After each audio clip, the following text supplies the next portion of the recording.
Lesson and quiz number 42. Use of helping verbs.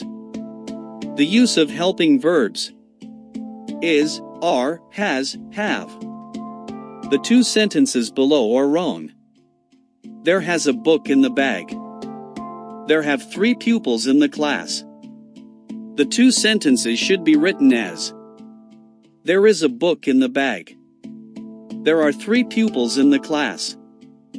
People commonly make this mistake because of their mother tongues: Malay, Chinese and Indian. Let's answer a quiz on what we have learnt. Instructions. Choose the correct helping verb. Is, are, has, have. 15 quizzes. Each quiz is 10 seconds long. Please pause the video if you need more time. Before you proceed, please help me to like, share and subscribe. Thank you.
How did you do these quizzes? Did you score 15 out of 15? Please share your score in the comments section of the YouTube. If you have any questions, please let me know in the comments section below. If you found this video helpful, please share it with friends and subscribe for more lessons. The end. Thank you. See you soon.